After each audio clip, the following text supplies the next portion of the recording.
So, Oh, yeah, okay. I see your mount, your cursor now. All right. yeah. Oh, hello. Somebody fall down. What was that? I don't No, know. Oh, it I was Sorry, fell. I fell. sorry, Michael. I couldn't comprehend nothing yesterday because I felt it in my head. oh, wow. Okay. I'm fine. Well, I'm glad you're on and you're okay now. No stitches. That's good. Yeah. Bleeding, yeah, but no stitches.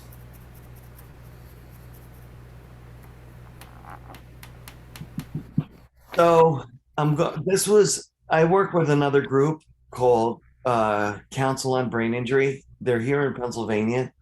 But I do meetings with them every week, and now I've gotten them expanded, just like I did with the Brain Injury Alliance of New Jersey and Kessler Rehabilitation. And they had shared this document with me about independence through assistive technology.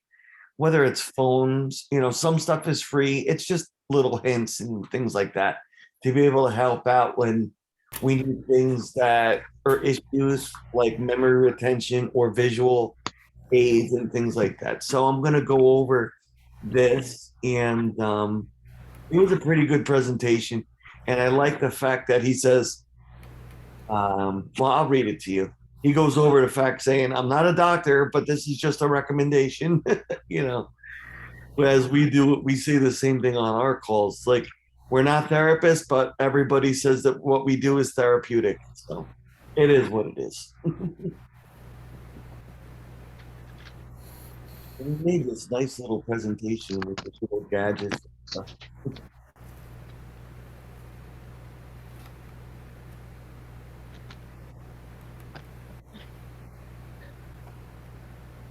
I'm gonna mute everybody so that way we don't have to worry about background noise. But if anybody wants to say something, you can click on the button and raise your hand or type something, and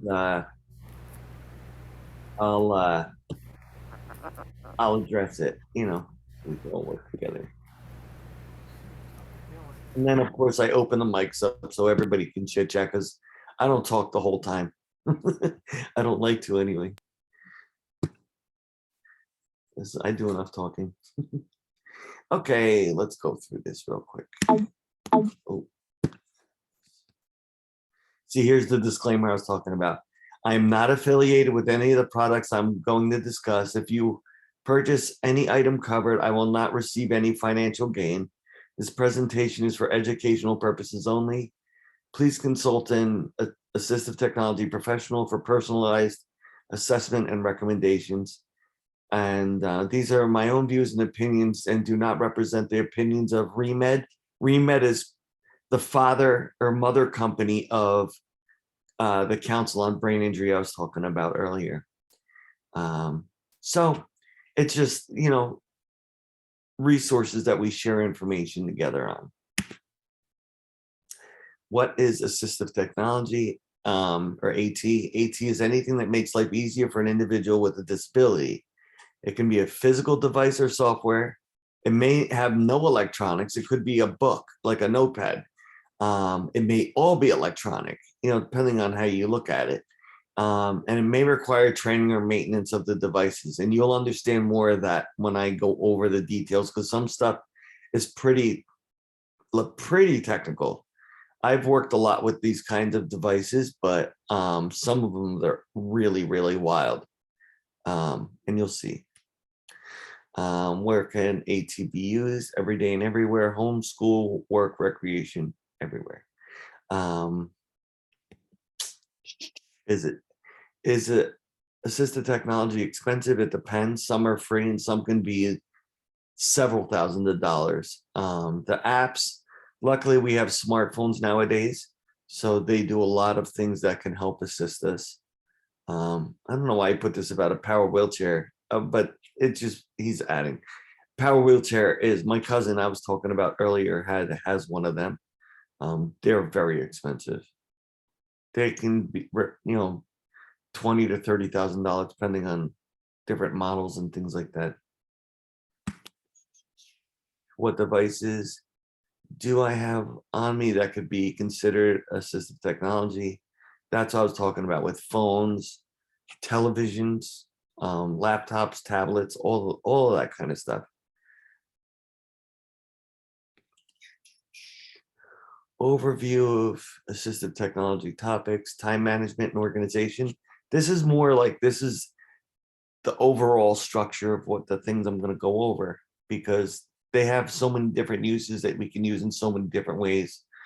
Like I said, time management, note taking, computer access, physical, if you have any limitations physically, and of course, recreational activities. Zoom is one. Zoom we use. What was it? A couple weeks ago, we were playing games on here. We were playing. What was that? We were playing Hangman because we were coming up with words and different analogies and whatnot to use playing it. So anything could be considered an assistive technology because you're using it for memory, attention, and thinking, and cognitive skills, and all that kind of stuff, which is great. Now, here's some more assistance: computer and phone accessibility, vision, screen readers. I use these when I was in college and I was traveling, commuting back and forth to work. I was getting all of my my college papers, the reading that I had to do. I would have it speak to me. Oh, there you go, Janice. I would have it speak to me. And so I didn't have to sit there with a book in my hand. It was reading the papers and the books that I had to study for school into my ear, because I was better hearing than I was visual learning. So it was wild there. Bear with me 1 second. I see there's a message here in the chat. Oh, okay, there we go. Barbara said chess. Yes. Oh, games are phenomenal. I mean, there's so many wonderful games that we could play together to do stuff.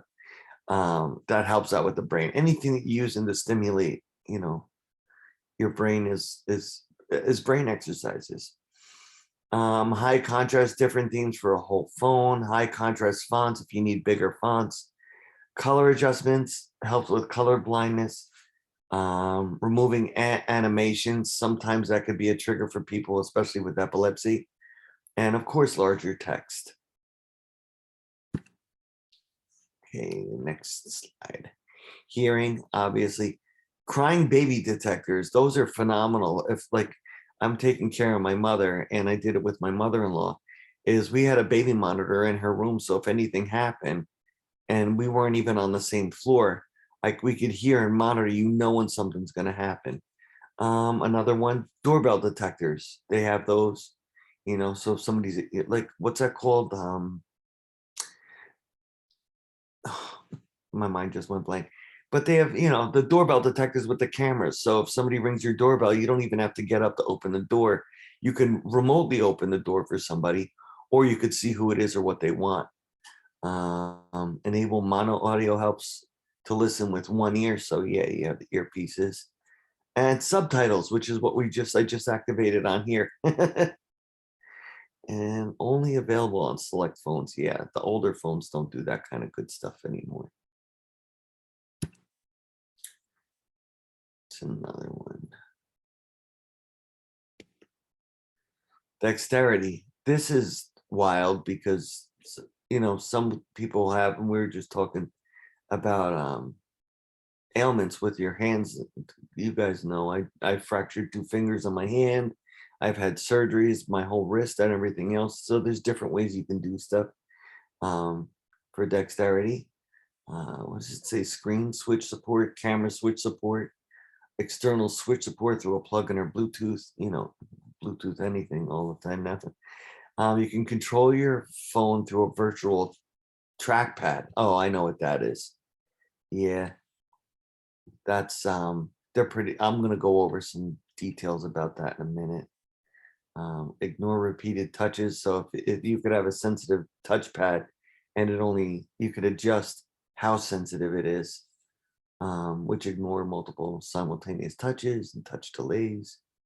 That's getting really technical stuff here. All right, let's see. Excellent. Questions? I don't think we have any questions yet. We'll go over that later. Here we go. Time management. This is huge. I'm adamant and I'm really crazy about this kind of stuff because, as most of you know, I'm always busy doing something. It could be stupid, it could be funny, and or it could be, very technical, or educational, I should say. But alarms, all phones have alarms on them nowadays. They're pre-installed, they're customizable. I have an iPhone, but I use my Google Calendar for everything. I use one for Apple, I use one for Google, and I have one for my organization. I have one for me. I have a personal one for me. So there's three right there. And then I have one that I set up for my mother so I could take care of her appointments. And it's just having reminders so we can stay focused, which is, an issue that a lot of us have after a brain injury, is staying on track and things. Calendars, it says able to add any appointments, sets reminders, it's repeatable, and they sync across multiple devices, and it's shareable. You could share it with other people when you have it. Like Google is phenomenal with that kind of stuff. And well, so is Apple. They all work hand in hand with each other. Look at that little flip phone that's on there. That's funny.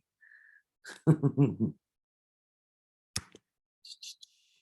the good old fashioned kind, a planner. Write down, have a notepad, a calendar, anything. You could, any kind of notebook you could do with dates. You could put, year, month, blah, blah, blah, time, all that kind of stuff. Oh, he put prices on here, but you can, if you want to, if you have the money, you could spend them on a nice formal one. The old fashioned days of having a pen and paper. But they're good for a reminder. It's good to backtrack because phones are wonderful with technology, but phones get broken and phones get lost. And if you have it written down on a piece of paper, or a notepad or something like that, you can have it in one spot, where it's at, and it could be multifunctional stuff, has more of a tendency to get damaged. If you have a notepad or a date book like this, it's in one spot and it stays in one spot, and where it's at, so you can remember where to look when you go for it. These are wild. He put these things on here. Sonic boom alarm clock and bed shaker. If you see this on the right hand side, that goes under your pillow. And the alarm clock, if you don't hear it, or if somebody has an issue with deafness or things like that, that goes under your pillow. It actually shakes your pillow. It's the vibrating puck for under the pillow. Light pulses, I do that on my phone. I'll have my phone muted, but even if it's not on, the alarm's not even on, it'll put up such a bright light, it'll light up the whole room, which is really cool. Nice little setting.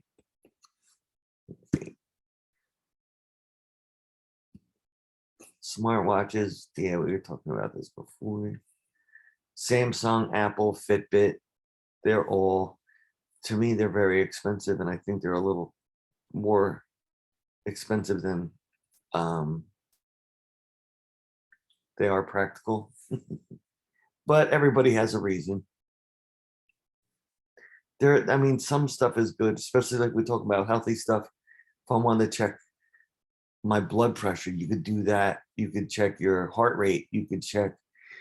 They have glucose meters now on these phones. You don't even have to do anything. You don't have to prick yourself or anything like that. And this commercial that's on TV talks about that, the fall detection. I saw an Apple commercial on TV where it called their phone called the police because somebody fell and they were unconscious, and the phone picked up on it. And of course, it says here is the health sensors. They're beneficial. I said they're impractical, but they can be practical. I shouldn't have said that. They're just expensive. And those of us that are on a budget, practicality, trying to see. There you go. Let's see, time management. I keep having to move this little thing around. There it goes. Digital watches. We all know what they are. I haven't looked at a digital watch. I like the good old fashioned analog. Nice. I like classic watches. But yeah, they do. They have alarms like it shows on here that sync with your phone, or you could program it to do things for you. It has the text on the screen, it vibrates, looks like a sports watch, and it's easy to read too. Sometimes they're a lot easier to read for people with visual impairments than it is, for an old-fashioned clock. This is wild. Medication management. I have one of these, not this. These are wild. But this one, look at this. It unlocked or locks a pill dispenser so nobody can access it unless they have a code. Utilizes reminders to take specific medications, and it'll tell you when to take it. It links to caregivers. It does weather reports. It customized family reminders and greetings, generates reports for caregivers. That's about 50. Actually, if that's only $50 a month for something that looks like that, that's pretty affordable, but that's interesting. Live Fine automatic pill dispensers. Oh, it looks like this one here is like a twice a day type of thing, or take two at a time. I'm looking at the little screenshot, but it does the same thing. It's lockable, alarms and alerts, has 28 compartments. Well, if there's a month that has 31, I think 31 should be the key, not 28. Anyway, battery operated, $90. Let's see. Here's another one where each one pill box has an alarm on it. E-pill multi-alarm time cap. It's simple pill timer for one medication, obviously. You could set multiple alarms, includes last open time and day, can fit in a regular bottle, and a missed dose reminder. That's good because if brain injury or not, even if you have memory issues, you don't, we all get sidetracked. And I've done it where I can't remember if I took it or I didn't take a pill. And right now I'm just really taking just vitamins, but I don't know, did I take it? Did I? Because you get preoccupied and you don't remember if you did it because it was just like a second when you first woke up and you're half asleep. So that could be kind of cool. And here's what I have. This is exactly the one I have. $5. Some Pillbox. Helps to organize medications, easy to fill, and you need to remember or pair with reminders. And it's only $5. I have a 3-case one, just exactly like that. So there's morning, afternoon, and night.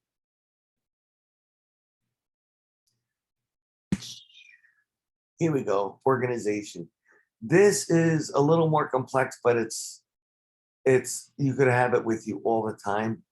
It's like a notepad, a digital notepad. It's called Google Keep, and it's free with any Google account. Unlimited storage. You could do whatever you want. However many, details and notepad, little digital notepads you could have. You can add text and pictures, available online and iOS, Apple and Android apps. Voice dictation available. I love that because as it's doing here, you could just talk to it and it types it all up for you and adds it. You can create lists, record thoughts, and share information, and add reminder times and location based. I think that's phenomenal. I love voice recorders because it retains the information that you're saying at any given time. All you got to do is press a button, and you can always backtrack anywhere on it. So, here it is right here. Google Tasks. Organize your list and important events. Set reminders and repeats. Add due dates. Add reminders to remember a schedule of events. I use my calendar.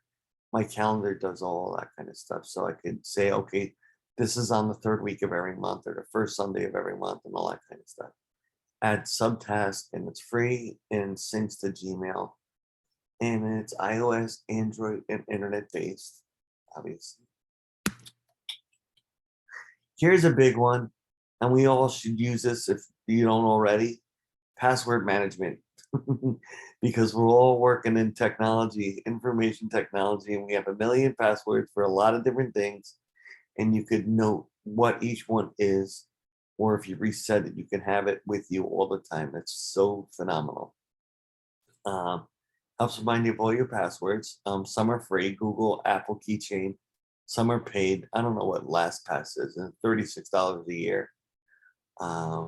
Paid service can sync to all of your devices. Even the free ones will sync to all your devices, because if you have an iPhone and you have an iPad, if you have um, a MacBook, they all sync up. They all sync up together, and it doesn't cost you extra.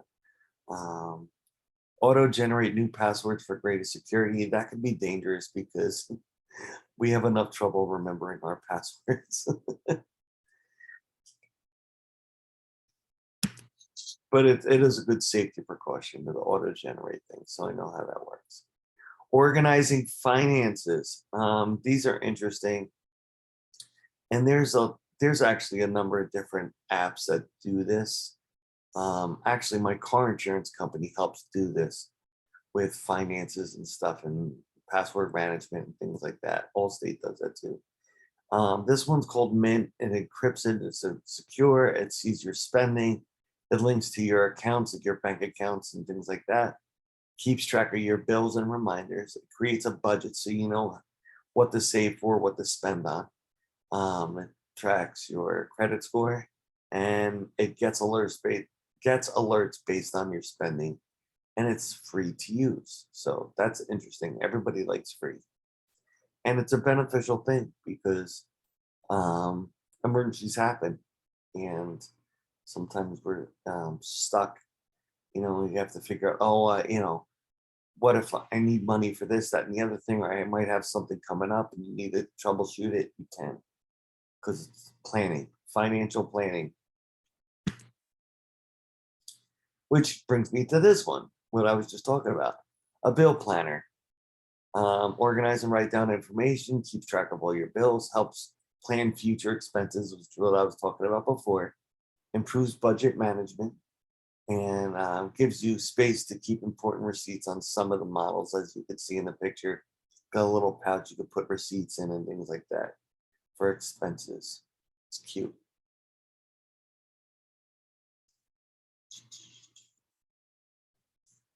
This is the one I was talking about before, which is phenomenal, I think, is note-taking. A phone recorder, it's built in. It's able to index important items, to review information on your phone, create folders, can be shared to others as needed. Like you can create something and you could set it up so it always sends a message out to whoever.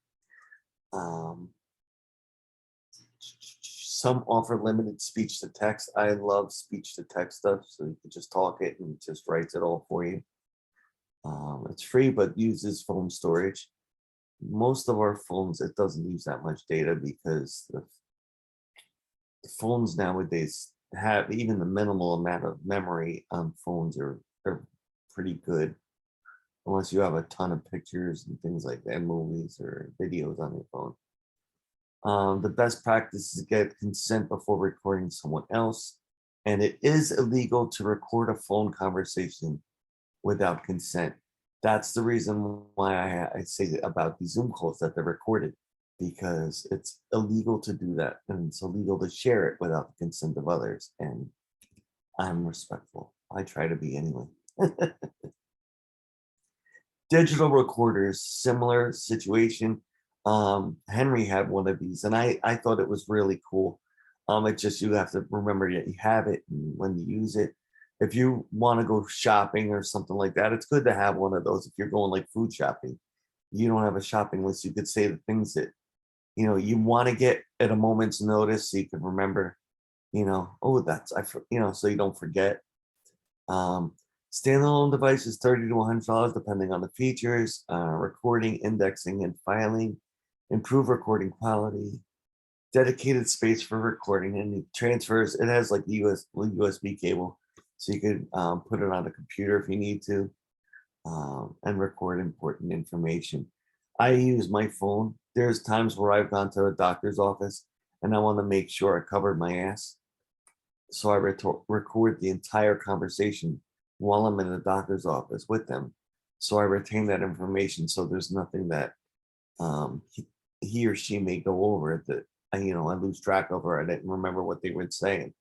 So, but these work the same way. These are little. and they're a lot cheaper than a cell phone is. Here's where we're going to get into some pretty wild stuff. Smart pens.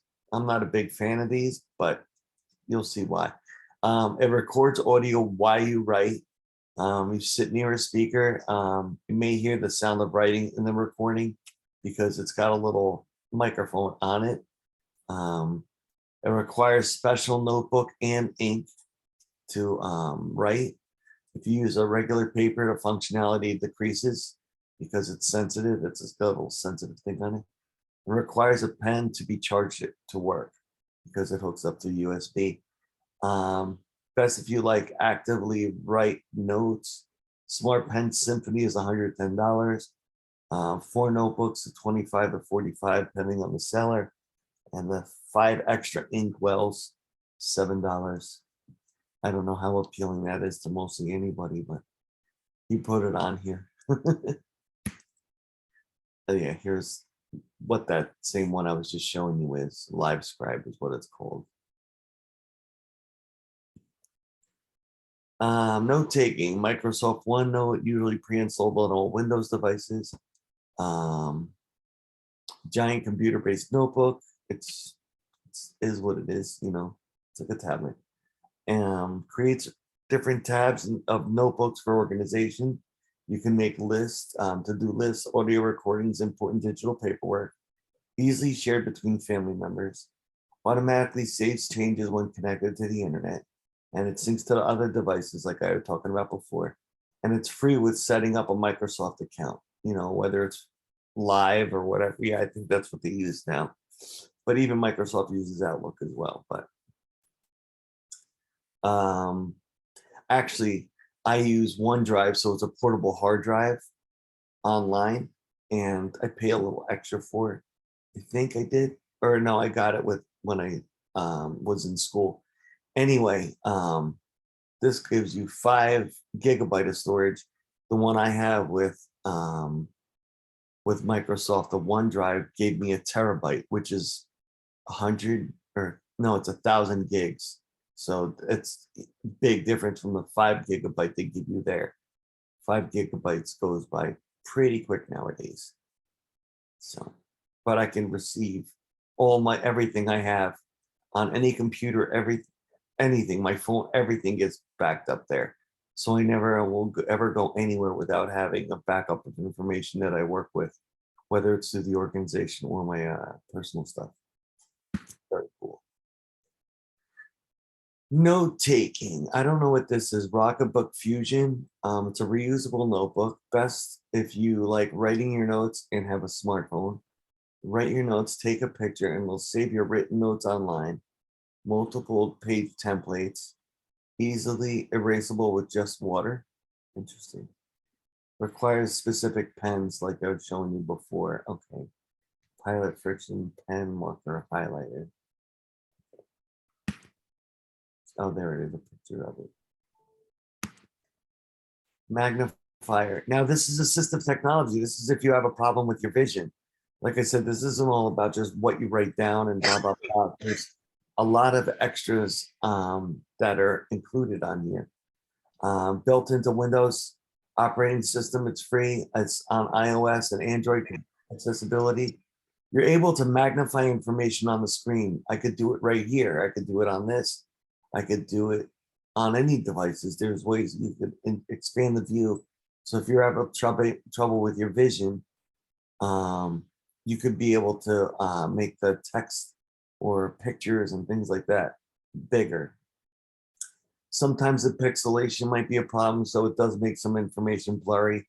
You're not going to see it the same way with the clarity when you do the change the view like it says on the magnifier here. Here is another one. Zoomtext. This is another software. Yeah, see, look, $500 or $700. They can get very, very expensive. Magnification software for the computer. Various versions have different functions. One's magnification only $500. Magnification and screen reading is $700. Makes text much easier to read at high magnification, up to 36 times magnification. color adjustments, cursor-oriented options, screen reading allowed with upgraded version. I love that. I told you. Upgraded versions reads as you type. Good stuff. That's expensive though. Read and write, another text reading software. I've used free stuff. You know, I found there's phones and app software. There's a lot of free ones, so you don't even have to pay for them. But they read text, especially PDFs. But they'll do it on just about anything, even Word and not Excel, but Word and PowerPoint. They have a reading software on all of those. Comprehensive computer reading program reads text, PDFs, websites, and screenshots. Word prediction and typing, Echo. Spell check, dictionaries, built-in highlighters, vocabulary list generators. Oh, I know what that means. Yeah, the pop-ups. 145 a year for all those features. Speechify, it's free app for Chrome, Apple, and iOS. These are the ones I was talking about before. Text to speech through uploading documents or taking pictures. Syncs with Google Drive and iCloud. Different voices are available. Adjustable reading speeds, highlights as it reads. I've seen all of this, and I'm a huge fan of these. Can display one word at a time while reading in the app. It's able to edit the text. And there's obviously a premium version for $140 a year. And free version allows reading with a basic voice. And I used to use this stuff. I did that when I was in school. Sometimes I still do. It's very, very cool. Photo math. Here's, if you have issues with doing math issues, you know, with the cognitive retention or processing skills, photo math is beneficial. I mean, for 60 bucks a year, that's what, $4 a month. So I think that's kind of, if you do a lot of math work or something like that, it's probably beneficial for you. And just to learn, because we could all use math skills and improve. They use to solve equations step by step. You take a picture of a math equation, even handwritten ones. The app solves the equation. It's able to edit the equation if the picture is unclear. It gives step-by-step instructions on how to solve an equation. And we'll check to see if your answer is correct. It's free on iOS and Android. And the premium feature, $60 a year, gives you access to a glossary and solves word problems from some textbooks. That's pretty wild. I mean, I was out of school for 30 years and then I went back to college and I'm like, algebra, I got to learn all this stuff all over again. It's been so long since I had to do that. Dragon, this is pretty well. This is the voice to text software I was talking about before. Dragon, actually speaking, ability to use your own voice. This is wild. This is stuff that people, especially people with that are like quadriplegics, you know, for example. Ability to use your voice to control your computer includes dictating text and searching the internet. Control your computer with voice commands, saying like open Chrome or mouse grid. It learns your voice for accurate dictation, and professional options are available. And Windows, oh, this one's Windows only. And so it ranges depending on what you want it to do. The abilities that it'll have is $200 to $500.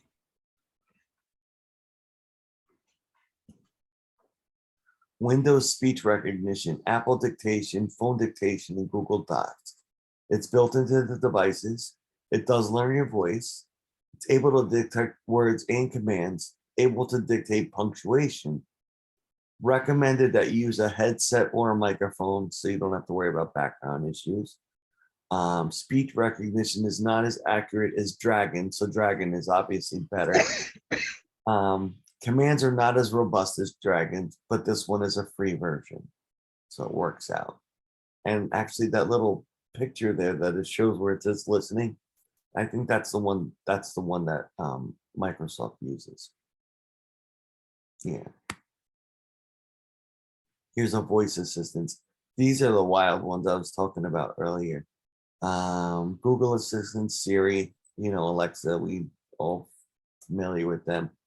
Cortana, Alexa, Bixby, trained in response to your voice, helps to answer questions to automate your life, control your device with your voice, set up multiple actions to happen with one voice command, connect the smart devices in the home to control them via voice. I do that here. Use the camera through Google Assistant to identify items. That's true. You could look stuff up, and if you can't remember the name of it, you can use Google to look at something. It'll tell you what that is, which is good, especially when we have issues with remembering names of things like I do. You can also use a voice command to set reminders, calendar events, and timers. And it's free and constantly expanding and updating. Yeah, because they're always updating software.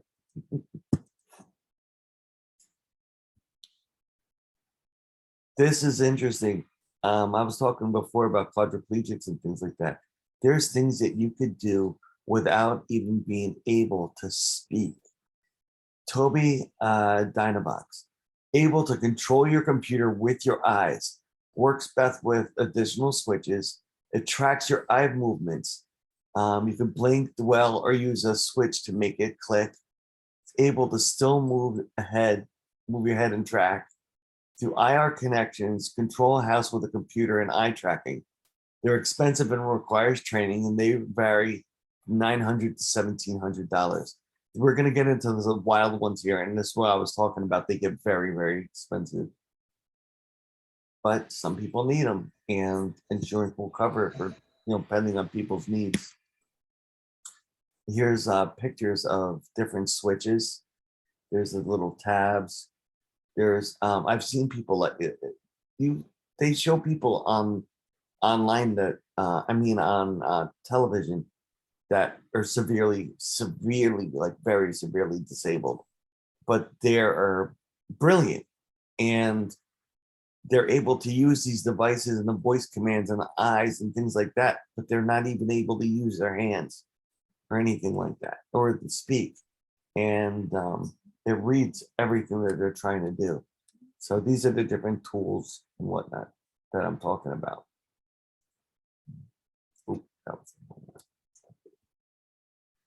Ergonomic and adaptive keyboards. Some people were talking about before about having hands and finger problems and things like that, or deformities because of an impairment they had physically. These are different types of keyboards that you can use to help accommodate those. I like them. I use that one in the top left-hand corner. I've used those, and it's really comfortable, especially if you were saying before, Barbara, about having carpal tunnel. These also assist with things like that too, because some people aren't able to move their wrists in certain ways. Here's mice. Look, you can see the little mouse with the trigger on it. So if you're only one-handed and you can't even type, or here's the one with the little number pad on it and stuff. All different types of devices you can use. I've had a few of those. Oh, here we go. This is what I was talking about before. Augmentative and alternative communication devices. AAC helps people communicate. It can be a physical or computer-based. It can select letters, words, or whole phrases. It can be picture-based or text-based.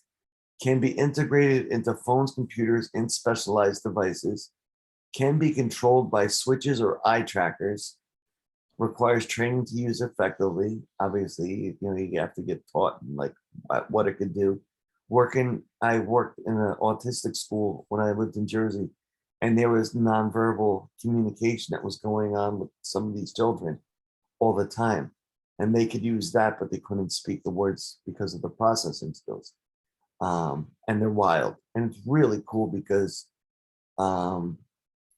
you're able to help them achieve their goals, and it reduces the amount of frustration of them being able to communicate when they're able to use something like this to express themselves. It's really, really cool. Some free apps that use have to be set up that works as a basic AAC. Let Me Talk is one. And then the high-end ones obviously go from $900 to $2,000. Very cool stuff. And that's the last $30. And here's the real physical stuff that we were talking about before. The little one to put your socks on by yourself. You have issues like there. I can see the one with the spoons. There's all different kinds. You can learn how to use chopsticks, the red ones. You don't know how to use with your hands, you can use that. There's all different types. The wheelchairs, that's the same one that my cousin had. She's a bath chair. That's an assistive technology. A bath chair. It's so simple and so basic. Look, walkers, wheelchairs, it's all part of what we're talking about.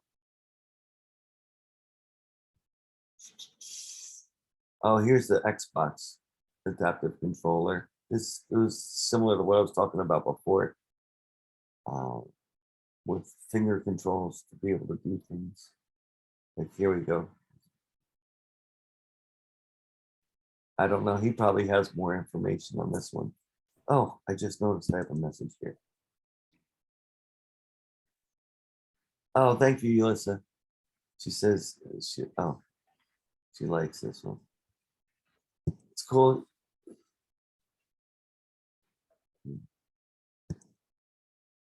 Yeah, I saw this presentation from the gentleman, and I thought it was really, really cool. He zipped through it real fast, and I thought he was going a little too quick, and then there wasn't enough time for anybody to ask questions to go over details. But we do, because we have a 2-hour window. Okay. Here's more resources. If anybody wants this, I could send it to them. I'll send you guys the whole presentation if you want.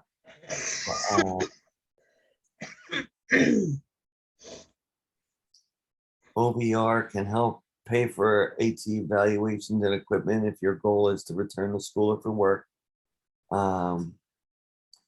Center for Assistive Rehabilitation Technologies. Oh, see, these are all places in Pennsylvania, but every state, especially up north, I'm sure they have them in Florida too, but every state has their own like rehabilitative services that go on through the Brain Injury Alliance of each, or Brain Injury Association in each state. Or I could also dig up resources that might be available. So if anybody's interested in this stuff, we do advocate and we do try to find stuff. We had done it for quite a few people in Florida, Alabama, Texas, Oklahoma, and Arizona. So if anybody has any questions, just let me know. And I could send you this presentation, but if you need help finding something in your area about grants, I'll see what we can do as far as assistance is concerned. That's the last of this one. So we're done with the presentation. Yes, that's the gentleman that did this. So